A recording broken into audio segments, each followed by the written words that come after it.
와콤 액정 타블렛 구매하실 예정이신 분들이라면 지금 영상에 태그되어 있는 상품을 꼭 확인해 주세요.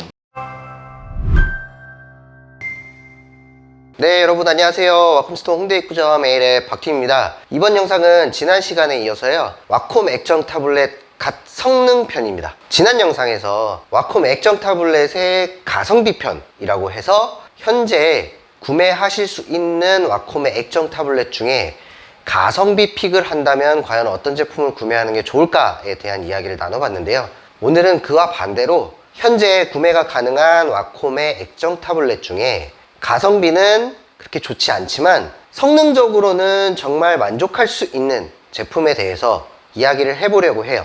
그래서 이번 편은 와콤 액정 타블렛 갓 성능 편이고요. 성능 위주의 선택을 했을 때 어떠한 제품이 있는지에 대해서 말씀을 드리고, 왜 이 제품들이 성능이 좋은지에 대해서 같이 한번 이야기를 나눠보려고 합니다. 이번 편에서 말씀드릴 제품은 총 4가지예요. 와콤 신티크 프로 17, 22, 27 이 3가지 제품과 여기 지금 앞에 보이는 무빙크까지 총 4가지 제품을 제가 성능 픽으로 선정을 해봤습니다. 그러면 지금부터 왜 이 제품들이 성능 픽인지에 대해서 같이 이야기를 해보도록 하고요. 어떤 분들이 쓰면 좋을지에 대해서도 함께 이야기를 해보려고 해요. 그래서 이 각각의 제품들에 대한 상세한 스펙 정보나 뭐 개봉기, 리뷰 이런 것들은 이전에 올려드린 영상이 있으니까요.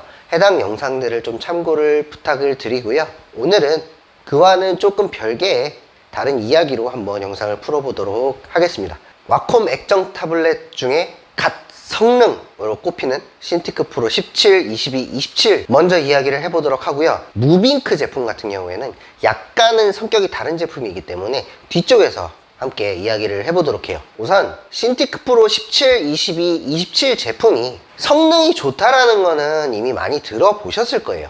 그만큼 현존하는 액정 타블렛 중에서 이 제품들을 따라올 만한 성능을 가진 제품이 없습니다. 거의 액정 타블렛의 종결자라고 불러도 될 만큼의 성능을 가지고 있는 제품들이에요. 그러면 그 성능들이 과연 어떠한 성능인지, 액정 타블렛 종결자라고는 하는데 도대체 왜, 어떤 이유에서 그러한 이야기를 하는지에 대해서는 정확히 잘 알고 계신 분들이 그렇게 많지는 않은 것 같아요. 그래서 그 부분에 대해서 설명을 좀 드릴게요. 이 신티크 프로 17, 22, 27 제품이 성능 종결이다 라고 이야기하는 것들에는 몇 가지 요소가 있는데요. 첫 번째는 주사율, 두 번째는 색 재현율, 세 번째는 HDR 기능입니다. 그럼 이 3가지 요소에 대해서 살펴보도록 하죠.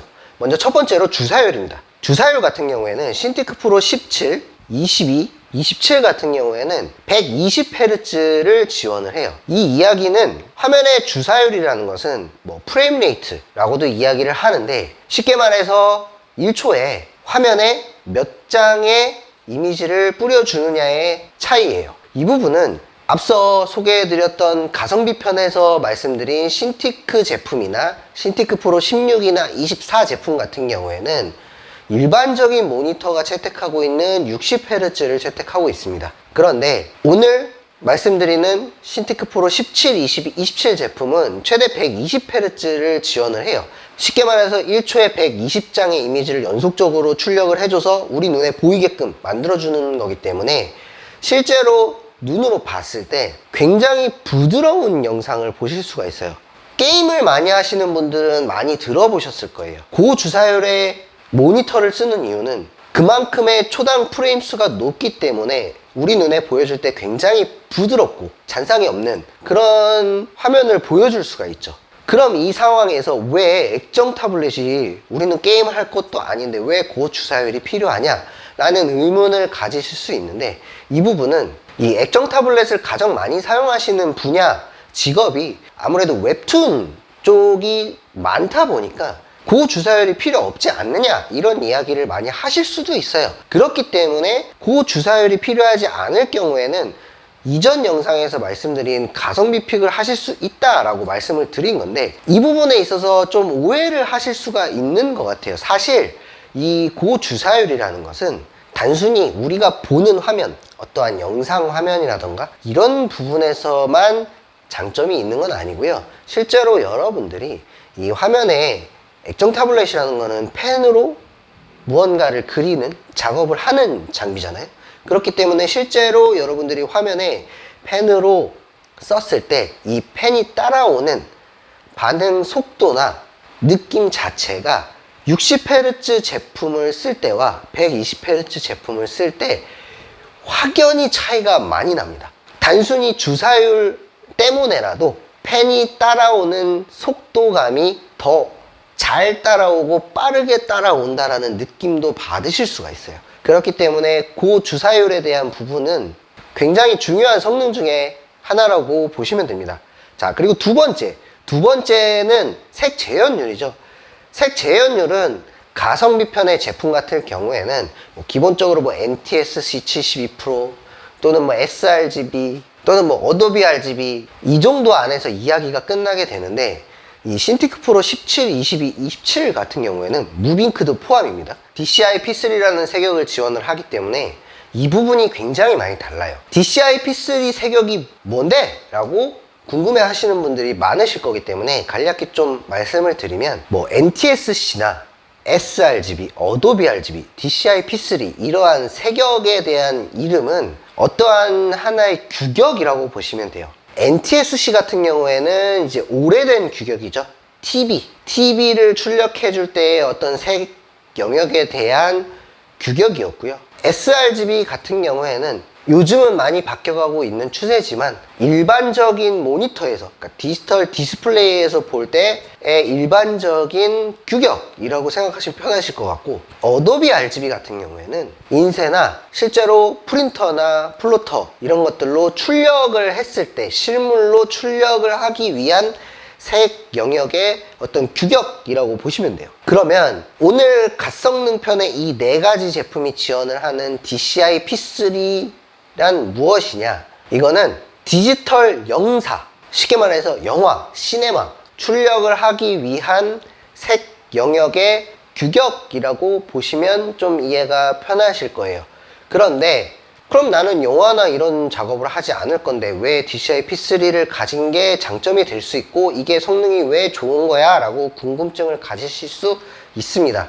DCI P3라는 이 색역이 생기고 나서 여러분들이 작업을 할 때 많이 쓰시는 장비가 있죠. 애플의 아이맥이라던가 아이패드라던가 아이패드 프로라던가 맥북 프로라던가 이런 애플 관련 기기를 많이 사용을 하실 거예요. 그런데 이런 애플 관련 기기들이 DCI P3를 기반으로 한 디스플레이 P3라는 색역을 사용을 합니다. 그렇기 때문에 이러한 애플 제품을 사용을 하시는 상황에서는 굉장히 중요한 요소로 작용을 할 수밖에 없어요. 거기에 추가적으로 최근 들어서는 모바일 기기 또는 태블릿 기기 등의 DCI P3 색역을 적극적으로 사용을 하고 있기 때문에 단순히 내가 영화 작업이나 이러한 것들을 하지 않더라도 웹툰 작업이나 일러스트 작업만을 한다고 가정해도 그러한 작업물을 보게 되는 사람들이 사용하는 휴대폰, 태블릿 이런 제품들이 DCI P3 색역을 사용을 하고 있어서 웹툰 작업하는데 그러한 색감을 지원을 하는 장비를 쓸 필요가 있어? 라고 생각을 하시는 거는 큰 오해가 되실 수 있어요. DCI P3 색역은 sRGB 대비해서 약 25% 정도의 색감이 더 넓은 영역을 표현해 줄 수 있는 색감이기 때문에 색감에 민감하신 분들, 더 완벽한 작업을 하시고 싶으신 분들 거의 필수적인 요소라고 보셔도 될 것 같아요. 마지막 세 번째로 HDR 기능이에요. HDR 기능 많이 들어보셨을 거예요. 요즘에는 TV나 모니터 이런 것들 휴대폰에서도 많이 지원을 하고 있는 것들이 이 HDR 기능이기 때문에 HDR 기능이 정확히 어떤 것인지에 대해서는 잘 모르실 수 있죠. HDR 기능은 쉽게 표현을 해보자면 HDR 기능이 없는 디스플레이가 출력을 해주는 밝기의 정도가 이 영역대에 머물러 있다라고 예를 들어보면 아래쪽이 어두운 부분이라고 치면 어두운 곳은 더 어둡게 밝은 곳은 더 밝게 표현을 해줌으로써 이 부분에 있던 실제적으로는 표현이 됐어야 했던 부분들을 너무 밝게만 표현이 돼서 표현이 안 됐거나 너무 어둡게만 표현이 돼서 표현이 안 됐던 부분들에 대한 세세한 디테일을 살려서 어두운 부분 안에서의 디테일함과 밝은 부분 안에서의 디테일을 살려서 굉장히 풍부한 대비의 화면을 보여주는 기술이라고 보시면 돼요. 그렇기 때문에 이 HDR 기능이 있냐 없냐의 차이는 앞에서 말씀드린 색역대와 같이 맞물려서 얼마만큼의 풍부한 색감과 경험을 보는 사람한테 줄 수 있느냐의 차이인 거죠. 물론 오늘 갓성능 픽으로 말씀드렸던 제품 4가지 중에 무빙크 제품은 HDR 기능을 지원을 하지는 않습니다. 그러면 앞에서 말씀드린 3가지 요소 이외에 무빙크에 대해서 한번 좀 알아보도록 하죠. 무빙크를 오늘 제가 성능 픽으로 말씀을 드리는 이유는 이 무빙크는 디스플레이가 무려 OLED를 사용을 하고 있습니다. OLED를 사용을 했다라는 것은 풍부한 색감 표현은 물론이고 OLED가 가진 특성 때문에 명암비가 굉장히 커요. 그래서 HDR 기능을 지원을 하지 않아도 굉장히 디테일한 표현을 해줄 수 있는 디스플레이입니다. 거기에 신티크 프로 17, 22, 27 제품이 지원하고 있는 같은 프로펜 3를 사용할 수 있게끔 되어 있기 때문에 펜 성능적으로도 현재 나와 있는 액정 타블렛 중에 가장 좋다고 생각하시면 되고, 거기에 420g이라는 초경량의 제품이죠. 그리고 굉장히 슬림합니다. 실제로 보신 분들은 깜짝 놀라세요.